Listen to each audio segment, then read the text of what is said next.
কেলা কচু পাতার পাতলা ঝোল। পুরোটা ভিডিও দেখে যান। পাতলা ঝোলটা কি দিয়ে বানিয়েছে, কিভাবে বানিয়েছে অবশ্যই দেখতে পাবেন। তো সবাইকে আসসালামু আলাইকুম। সবাই কেমন আছেন জানি আলহামদুলিল্লাহ ভালো আছেন, আমিও ভালো আছি, আল্লাহ পাক ভালো রেখেছেন। তো এখানে আমি ভিডিওটা শুরু করলাম। শাক তুলেছি, শাক তোলাটা স্কিপ হয়ে গেছে, সরি গো।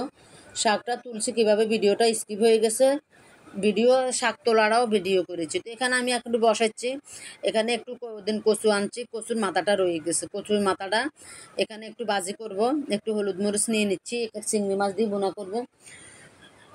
তো আপনারা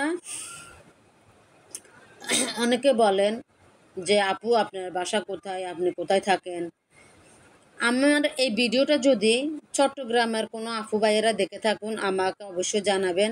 আমি চট্টগ্রামে থাকি, চট্টগ্রাম আগ্রাবাদের ভিতরে আমি আছি। যদি আমার আশেপাশে আপনারা কেউ থাকেন আমাকে জানাবেন, অবশ্যই আমি আপনাদের সাথে যোগাযোগ করবো, নাহলে আপনারা আমার সাথে যোগাযোগ করতে পারেন যদি ভালো লাগে আর কি। তো এখানেও পাতলা ঝোলের জন্য শাকের কলা কচু পাতার পাতলা ঝোল বানাবো। এখানে একটা আলু কুচি দিয়ে দিয়েছি, কয়েকটা চিংড়ি মাছ দিয়ে দিয়েছি।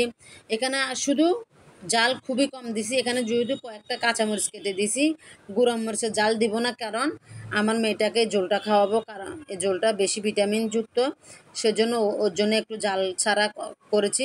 ও আবার মশলা দিলে চিংড়ি মাছ অনেক পছন্দ করে, সেজন্য এখানে জাল বেশি দিই নেই। একটু হলুদ দিয়েছি, একটু কাঁচামরিচ দিয়েছি।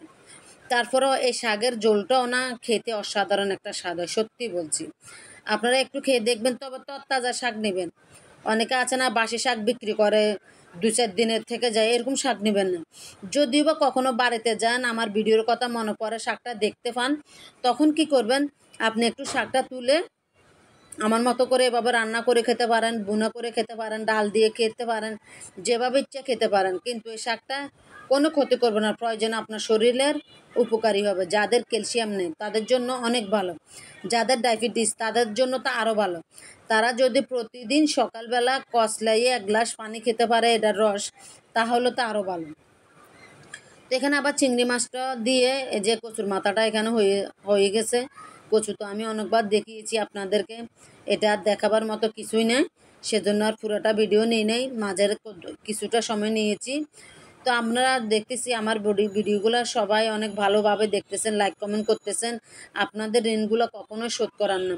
তবে ইনশাল্লাহ যারা আমার বাড়িতে প্রতিনিয়ত অ্যাক্টিভ আছেন, আমি আমার সাধ্য মতন চাচ্ছি আমি আপনাদের সাথে অ্যাক্টিভ থাকবো, আপনাদের বাড়িতে যাব। আপনারা যেভাবে আমাকে ভালোবাসা দিচ্ছেন, ইনশাল্লাহ আমিও আপনাদেরকে সেভাবে ভালোবাসা দিব। তবে দোয়া করবেন। এই যে পাতলা ঝোলটা হয়ে গেছে, এখন এই শাকের শুধু জল দিয়ে আপনি ভাত খেতে পারবেন আলহামদুলিল্লাহ।